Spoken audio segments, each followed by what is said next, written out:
Եթե սառեցնես կանաչ թեյը եւ դրանով մաքրես դեմքը, պզուկները կչորանան, իսկ յուղոտ փայլը կվերանա։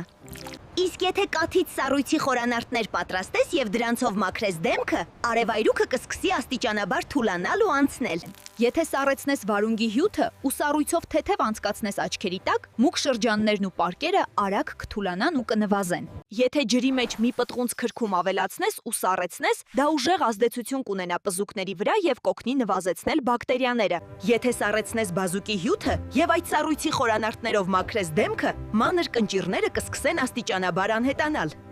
Եթե սառեցնես ալոե վերայի գելը եւ դրանով մաքրես դեմքը, կարմրությունները գրեթե անմիջապես կթուլանան, իսկ մաշկը կդառնա շատ լավ խոնավեցված։ Եթե լոլիկի միջուկից սառույց պատրաստես, այն կգործի որպես թթվային պիլինգ, կսեղմի ծակոթիները եւ կհավասարեցնի դեմքի գույնը։ Բաժանորդագրվիր, որ իմանաս ավելին։